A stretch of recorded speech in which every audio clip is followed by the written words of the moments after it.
This moment in Israel is perplexing. Every day feels like a new episode of reality Knesset TV, and every weekend tens of thousands are protesting legislative reforms in the streets. So I, Amanda Borshel-Dan, turned to my friendly neighborhood philosopher to get some perspective. This is a very powerful moment, interesting moment, scary moment, exciting moment, and it's a pregnant moment. That's Dr. Micah Goodman. The author of Catch 67 and several other books has made a career of shedding light onto Israeli society, even to Israelis themselves. We sat together over a cup of ginger tea for a 360-degree discussion on this moment right now in Israel for the Times of Israel's inaugural episode of our new weekly exploration of one issue that's shaping Israel and the Jewish world right now. Welcome to What Matters Now.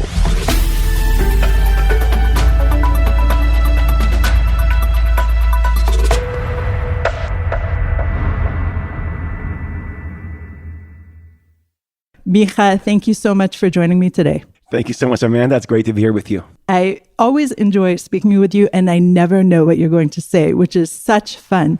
So, Micah, tell me, what matters now? The judicial reform. Okay, the judicial reform. So for anyone who has lived in some kind of cave for the past several months, the judicial reform is a set of proposals by Justice Minister Yariv Levin and others. And among other things, it would overhaul the High Court's ability to overturn rulings that were done in the Knesset and also provide a systematic way of creating political appointees to the Supreme Court and many other things that are controversial. So why is this the most important thing for you, Micah? Well, first of all, this wasn't something I was thinking about for a while. The whole judicial system, there was a debate in the periphery of the Israeli public debate. We usually argue about issues regarding the Palestinians and the West Bank, Judea and Samaria. That's the main issue. And some academics were arguing about the judicial issues. And suddenly, all of a sudden, almost overnight, that debate took over the public discourse. And the level of political awareness grew dramatically. This is very interesting. Like people that are very close to me, without naming names, which are on a daily basis very indifferent to political issues. Suddenly they barely know the name of the foreign minister, okay? Like we don't really care about politics and national issues. Suddenly they're awakened. They care. They go to protests in Saturday nights. And I realized, wow, this moment where Israeli indifference has been broken down and a new awareness has been born. And so much, I think it's just patriotism, where so many Israelis care about the structure of our regime.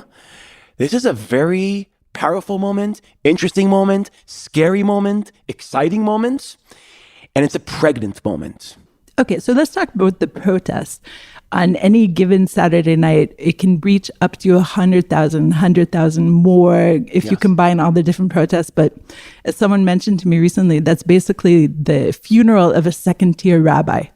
Why does this number seem so high in your world? It's just because it's people that usually don't go to protest. It's not the regular social activists that are out there in the streets yelling and screaming every other day. These are people that are usually just sitting at home watching Netflix.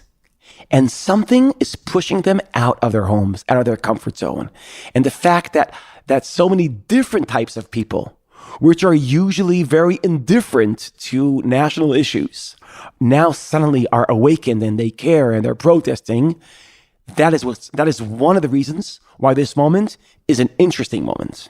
Okay, let's zoom out slightly and talk about what brought us here. Okay, so I'll share with you my understanding, and I'm not a constitutional lawyer. Okay, this is not my expertise, but I think what I'm going to say is, I think it's more or less correct. Israel is an interesting country because we don't have a constitution. Now, there are countries that don't have constitutions, like let's say England, but they have a tradition, They have a tradition. Israel obviously has no tradition because we're a new country and no constitution. So to begin with, we have a problem. There's no real official document that defines the relationship between the branches of government. There was supposed to be one. According to Megillat HaAtzmaut, our Declaration of Independence, right? So the first Knesset was supposed to write a constitution, and then there'll be an elections. And then from the second Knesset on, we will have a constitution it's like the constitution is like the rules of the game. And that's what made sense. The first Knesset defines the rules of the game. And then from that moment on, we're playing the game. But what happened in Israel, a classic Israeli moment, we couldn't decide on the rules of the game in our founding moment in the first Knesset back in the late 1940s. We couldn't define, so we didn't create a constitution. So we kind of decided, you know what? Let's play the game without defining the rules of the game. Let's see how that works. And Amanda, surprisingly, it kind of worked. It kind of worked until it doesn't work anymore. And now is that moment where it doesn't work anymore. For 75 years, we were playing a game without really knowing what the rules of the game are. And now it's not working anymore. So I think there's two moments in this story. But beforehand, I want to back up and try to understand how we understand, like, what is a constitution? Okay, this is something that I've been thinking about lately. If laws is the attempt of government to limit the behavior of civilians, like when I drive my car, there's a speed limit. That's a law. It limits my behavior, right? So laws limit civilians, constitution limits governments, right? And it limits also the ability of the legislator, of the parliament. A constitution limits the ability of the parliament to legislate. It says there's certain laws that are unconstitutional. So for civilians, there's behavior that's not illegal. And for the parliament, there's laws which are unconstitutional, like illegal laws. And in Israel, we didn't have the idea of, since we didn't have a constitution, we didn't have the concept that there are laws that are illegal, laws that are unconstitutional, until 1995. And what happened in 1995? We have to understand 1995 in order to understand 2023. So in 1995, Aaron Barak, which was the head of the Supreme Court, he interpreted a law legislated by the Knesset in 1992. Now, this law in 1992 called Chok Yesod Kvod Adam V'Cheruto, which means Basic Law of Human Dignity. Basic Law of Human Dignity, that the Knesset legislated in 1992, that basically says that we have basic human rights. Like the first time we legislated our Bill of Rights was 1992. Think about that, only 1992. And we have like rights for basic, we have basic freedoms. But that law, the process that the Knesset went through to legislate that law was the same process of any other law. Like, by the way, there were 31 MKs that were voting for that law. That's it, not 61. I think it was 31 or 30 something, okay? So 3 years later, Aaron Barak reads into that law saying that law has constitutional authority, which means that if any law contradicts that law, that basic law of 1992, so the law that contradicts it is illegal. So Barak in 1995 gives the law of 1992 constitutional authority. Now, this is a big debate. If he had, it's an internal debate among academics, among Supreme Court judges at the time. Can he do that? Can he decide retroactively, 3 years ago, the Knesset legislated a constitution? Can he do that? And the argument against that of a Supreme Court judge named Mishael Cheshin was that you can't create a constitution using the same process, the same process that creates a regular law. Because, put it this way, why would a basic law have more authority over a regular law if it was legislated using the same process? You need some kind of Magna Carta-like ceremony. You need King John to be dragged out there. You need the signing on the document. Something exciting, right? Like in the U.S., if I understand, in order to create a correction in the Constitution, you need to think 2/3 of the House, 2/3 of the Senate, and then 75% of the state legislators? Like, okay, if you could pass that, then that's authority that enables you to cancel future laws. But the same process that creates a regular law can create a basic law that could cancel regular laws. So that itself, Michel Cheshin said, well, maybe this is not it's just a regular law, and it doesn't have constitutional authority. But the thing was that once Aharon Barak decided that the law of 1992 is like our constitution, so that means that, think of it this way, with no drama, no ceremony, no one knew about it, we have a constitution. And we discovered we had a constitution 3 years after it was legislated. So that's interesting. I think that's probably unprecedented, right? That's interesting. And then the Supreme Court starts being more active and starts canceling laws of the Knesset, saying that they contradict the basic law of the Knesset of 1992. And then they do something else. They start reading into the basic law of 1992 rights that are not written there, like equality. Very important rights, by the way. They start reading. And another thing happens, by the way, this becomes very complicated. The Yoetz HaMishpati, how do you say that's the Attorney General and all the kind of advisors. So the advisors now have a lot of power, partially because they say, listen, they say to the government, if there's a law you want to legislate, you can't, effectively they had veto power over the ability of the government to promote legislation in the Knesset. Because they were saying, we don't think that law is constitutional. We think that law contradicts the basic law of 1992, sorry. So let's not legislate it. So the government now feels very limited in its ability to promote legislation in the parliament. Now, all this leads up to a narrative that started growing in the Israeli right, and it's the following narrative. Power is now shifted from the parliament to the Supreme Court. The parliament could legislate laws, the Supreme Court could cancel those laws.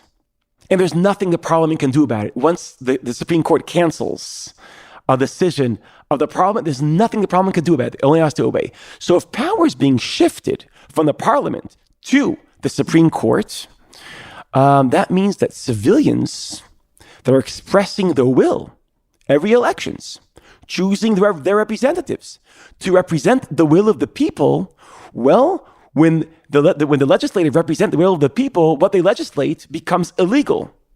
So actually there was a sense that now the people are being robbed of their power. Now, this is just part one of a narrative that was growing in the Israeli right. Okay, let's pause here. So just to recap, to make sure I understand what's going on. There are two original sins that are leading up to the moment that we're having now in terms of the feelings on the political right. One is the lack of constitution at the foundation of the state, and the other is this strange mechanism that created our basic laws or quasi-constitution in 1992, but ratified, shall we say, in 1995 by the Chief Justice, Aharon Barak. And the right feels like it doesn't have any kind of power when it's choosing its legislators, because actually the High Court can usurp that power willy-nilly anytime it wants. That's right. So this was criticized by Michel Cheshin, Supreme Court judge, and later on by Ruti Gabizon. It was more academic debate.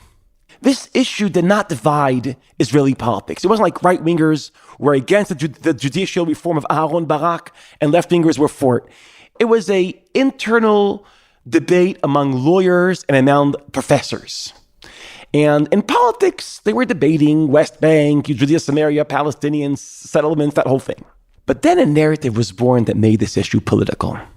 More and more people on the right were saying, well, we just noticed an interesting coincidence that power started shifting from the Knesset to the Supreme Court, which means from a body that the people elect to a body that people don't elect, when the right-wingers started winning.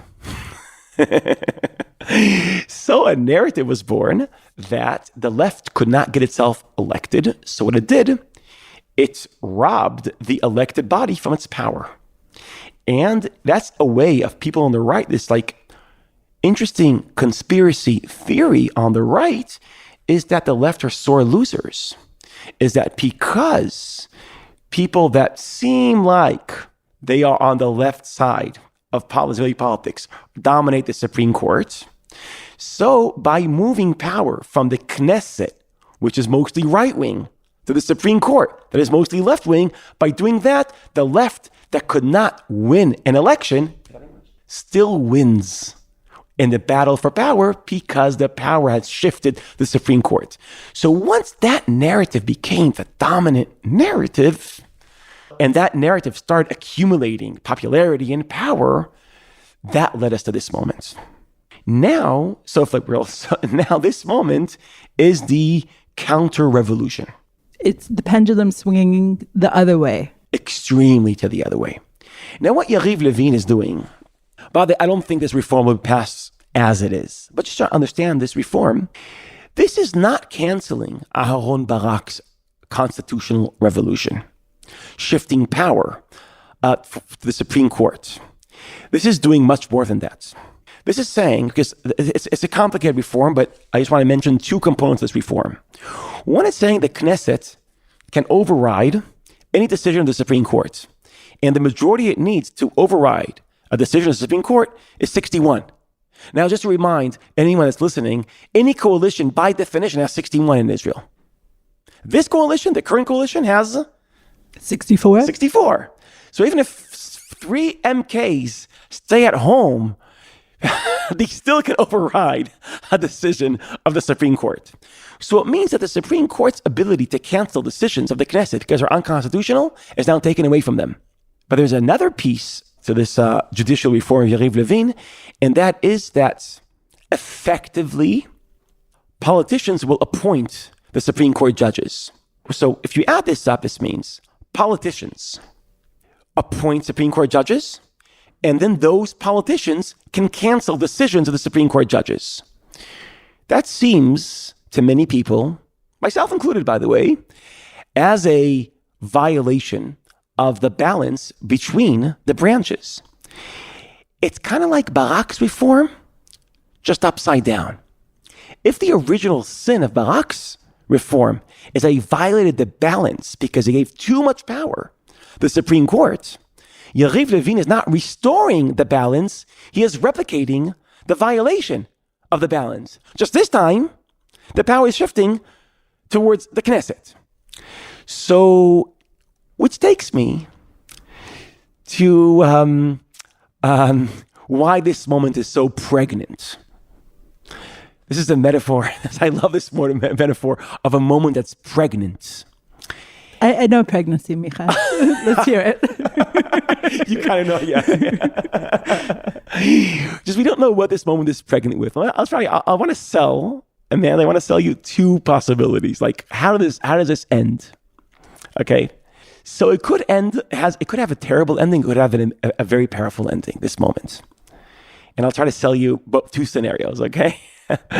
One scenario is the constitutional breakdown scenario. And I think we're like 2 or 3 steps away from that. I don't think it's going to happen, by the way, but I'm saying it could happen. Meaning the quasi-constitution, the basic clause would be repealed, or what? Here's how it could be played out.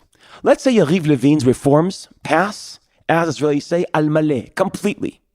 Effectively canceling the power of the Supreme Court to cancel decisions of the Knesset. Okay. The next day, the Supreme Court convenes, and they get together, and they decide that the Levin's reforms are unconstitutional. So they cancel it. So let's try to think about this. They're canceling the cancellation of their power to cancel.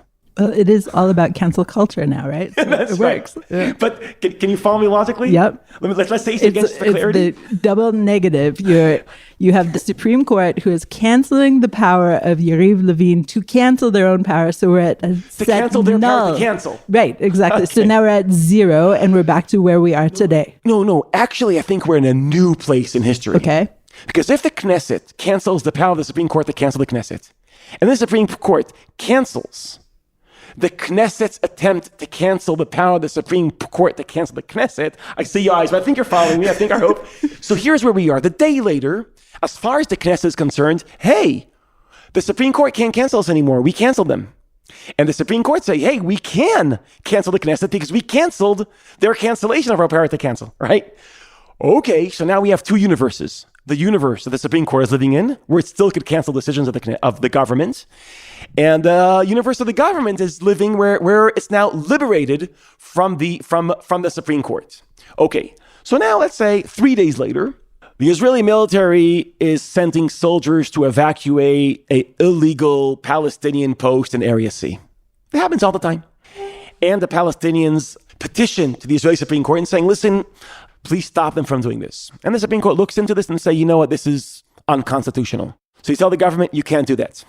The governor's saying, yeah, but you don't tell us what to do anymore.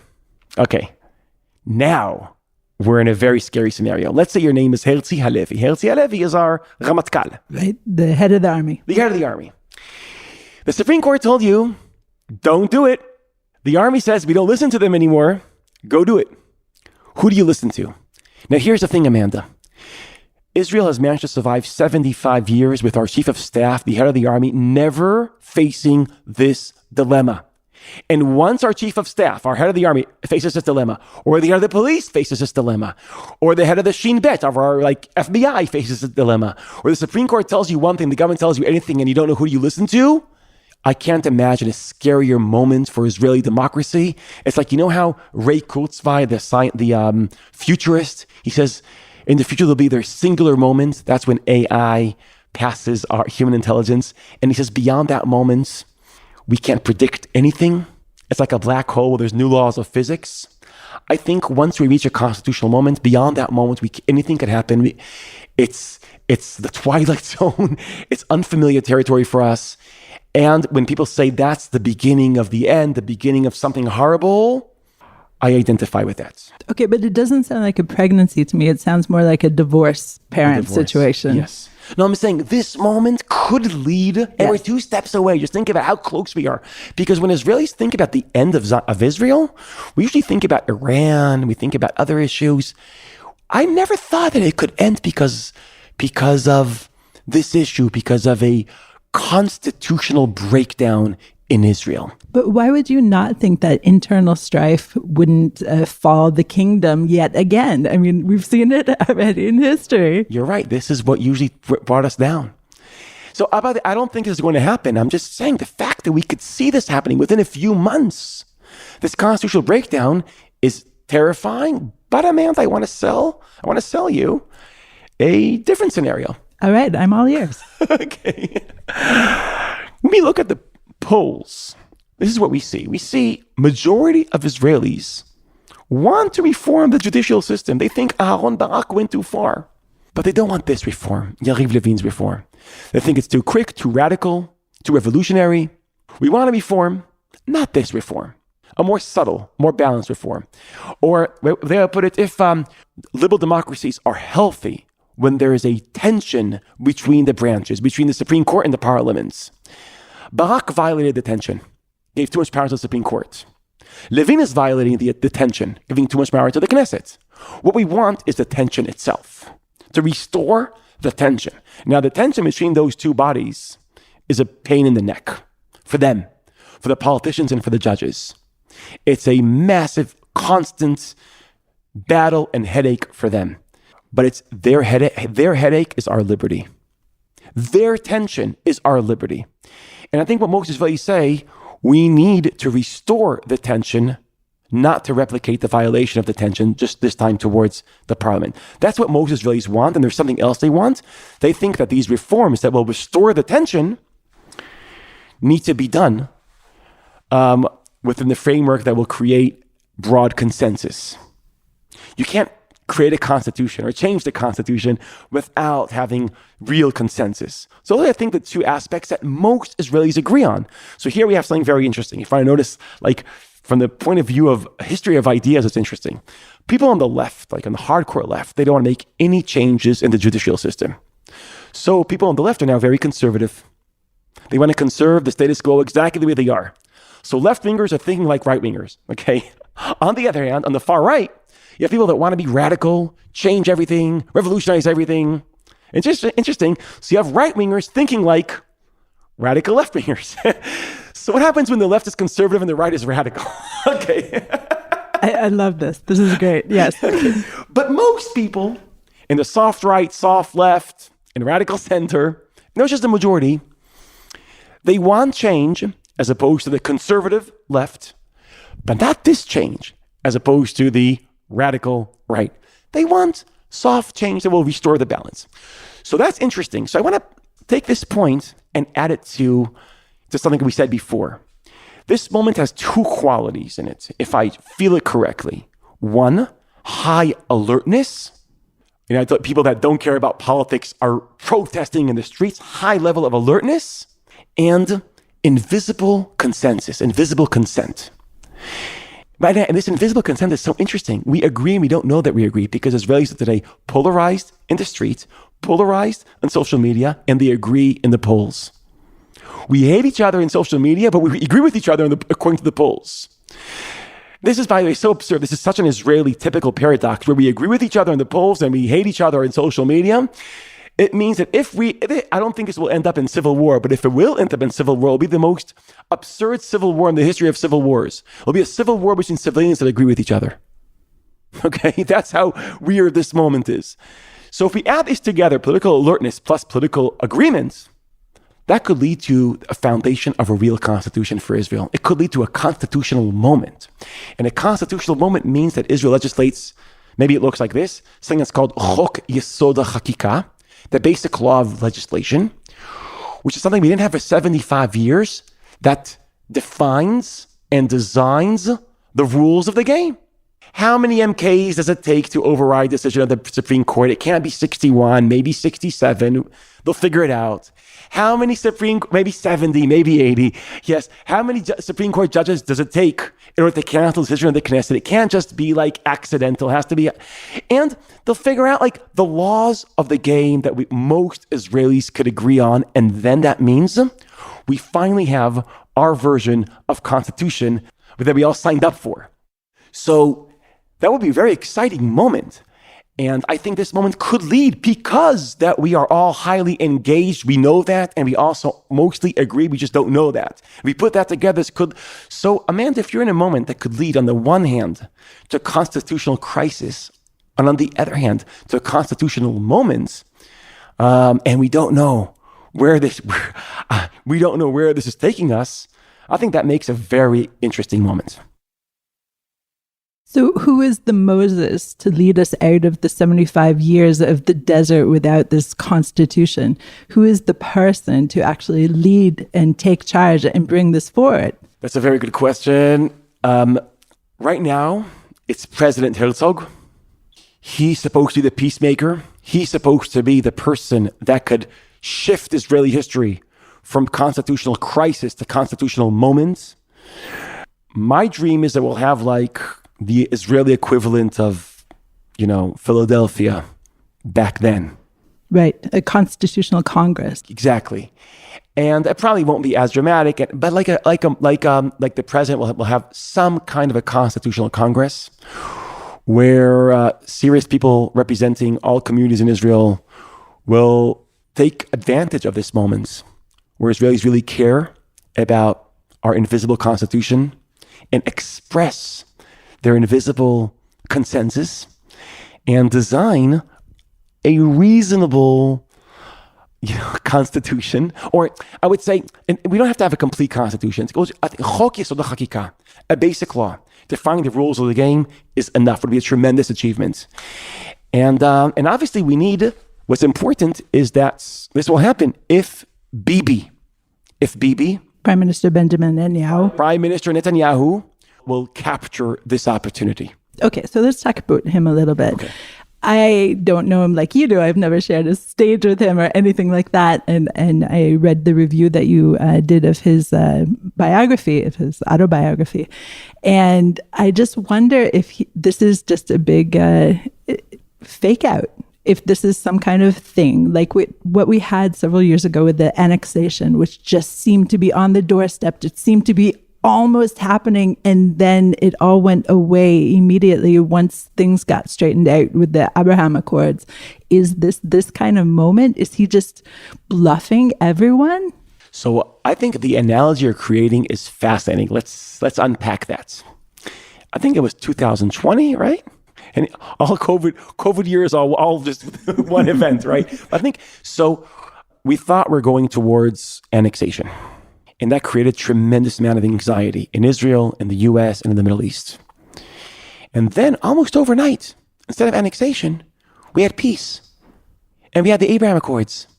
And the brilliance of Israel, of political leadership at that moment, which Bibi was a part of it, was the alchemy of turning anxiety into opportunity. The anxiety of annexation transformed into opportunity for peace. Are we in that same moment? That anxiety of a constitutional breakdown will turn into opportunity for constitutional moments. Are we in that moment? I would say that it's highly probable that this will have a good ending. And the reason I say that is because, first of all, we have that precedent. We also know that Netanyahu himself is celebrating that precedent in his book, like how he knew, like he's taking credit for that alchemy, for that transforming anxiety into opportunity of back then from annexation to peace. So maybe he'll be doing this again.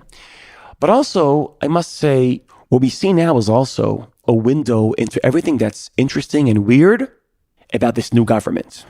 I think it's interesting and weird. Those are two terms that not exactly how I would describe it, but yes, interesting and weird. Yes, about this new government. This new government is a marriage between two different currents of right-wing Israeli politics. Now, they're ideologically speaking, they are very different currents. The only thing they have in common is a brand. They're right-wing. But besides a shared brand, it's very different ideologies. One ideology is called the conservative ideology, which is called right-wing. And then there's messianic ideology, which is called right-wing. Now, Amanda, messianism and conservatism, if I'm saying it correctly, those are two opposite ideologies.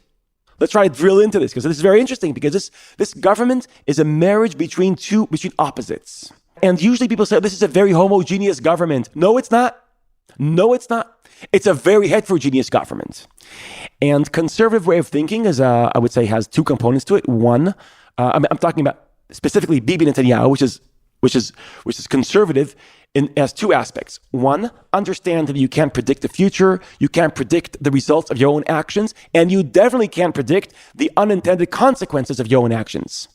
Like an example I like to give is in the 1990s, when the internet was created. There was a lot of techno-optimism. People were saying that this will lead to more democracy and more human rights around the world and it made sense. Because if you have democratization of information, and that will lead to democratization of power. That made sense, right? 20 years later, you have democratization of disinformation, and conspiracy theories go mainstream. And you say, hey, how did this happen? Internet was supposed to promote democracy, not threat democracy. Well, no one saw it. No one predicted it. This is the law of unintended consequences. And we can go on and on with this law, but conservative people believe in the law of unintended consequences. And that's why, and that creates very careful politics. Don't change everything very quickly. Change some things slowly, gradually. Now, if you add Bibi's brand of Zionism to that, you have hyper-conservatism. Why? Because you know how people usually are daring when they have nothing to lose? And they become very careful once they make a lot of money, right? I don't know that from personal experience. Okay, but someone that's starting a startup now from scratch takes risks. And once they make a fortune, they're like, okay, they take less risks, right? So think about Jewish history. In 1948, Ben-Gurion took real risks, but we had nothing. 75 years later, I don't want to say we have everything, but Israel's a miracle. In 48, it was formed. In 67, it expanded, and then we have the high-tech. Like, Israel is, and once it's so successful, you become, okay, let's not rock the boat. Let's not make very quick changes, radical changes. And Bibi is inheritor of his father's thinking. I think the key to understand Bibi's thinking is his father's philosophy, which says the Jewish state can collapse at any moment. It's an achievement of Jewish history, but it's a very fragile achievement. And it could collapse any moment. That's why Bibi, throughout his career, is probably one of the most careful Israeli leaders. Careful when it comes to peace, careful when it comes to war. In 2014, there was a grassroots calling in 2014 when we were in Tzuk Eitan, the operation in Gaza of 2014, people on the right were saying, conquer Gaza, destroy Hamas, go for a massive operation. He didn't do that. At that same time, Barack Obama and John Kerry were pushing him to a diplomatic journey towards peace and two-state solution. He didn't do that. He almost always avoids military adventures and diplomatic adventures. Careful when it comes to peace, careful when it comes to war, and people think, oh, he's so careful, he is so afraid, he's sacrificing what he believes in. People don't understand, no. His carefulness, his fear, is not sacrificing his ideology, that's implementing his ideology.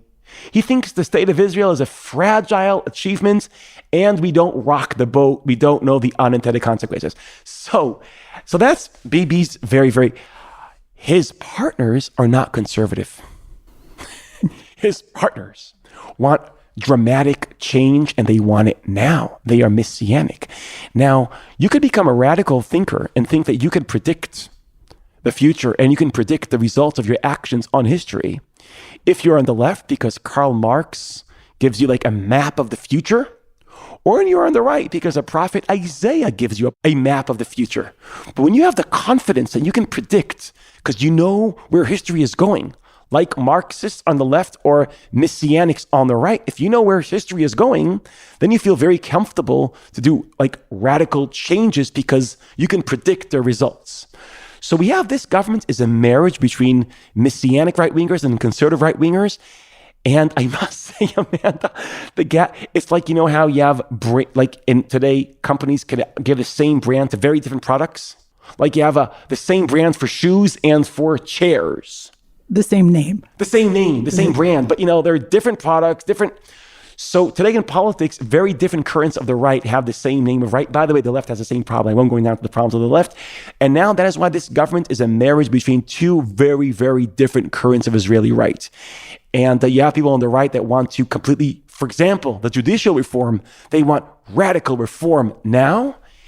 And I think Bibi's temperament, which we not heard him completely yet, will be not radical, more moderate, not now, maybe a little bit later, more gradual. And if Bibi's idea, and I'm not saying, to predict Bibi's behavior, I think there's three different components: his personality, his interests, and his ideology. Now, I think his personality is very careful. His personality is in harmony with his ideology. He always thinks there's a catastrophe around the corner. But his interests might be in contradiction with his ideology. He has an interest. He has a whole court case against him. He has his own interests. So what will predict Bibi's behavior? His interests, which might lead him to extreme reform, or his ideology, which might lead him to create restraints and to block at least some elements of this reform. We don't know. I have no idea. But if Bibi comes out as a great statesman and joins Bougie Herzog as Israel's president to transform this moment from constitutional breakdown to constitutional moment, it won't be because he's turning his back to his right-wing ideology. It's because he'll be loyal to his conservative right-wing ideology. And he's done it before. So we don't know. We have no idea. I'm willing to offer my guess. I think this will end okay. I don't think we're on the verge of a crisis and civil war. I think this will end much better than it seems. But my guess is as good as anyone else. And I'm using Bibi's ideology to predict his behavior and not other elements in his ecosystem to predict his behavior. Micah, so much to digest. I really appreciate you sitting with me today. Thank you. Such a pleasure. What's with the optimistic music? I mean, Micah said everything is going to be okay. I'm going with that. Wow, that was quite the conversation. Thanks for joining me on our first episode of What Matters Now. Now, if you enjoyed this weekend's conversation, and I know I did, please subscribe to What Matters Now wherever you find your podcasts. Special thanks, as always, to producer Gilad Brownstein, to my podcast partner Jessica Steinberg, and to our main sounding board, Mick Weinstein. See you next week for more What Matters Now.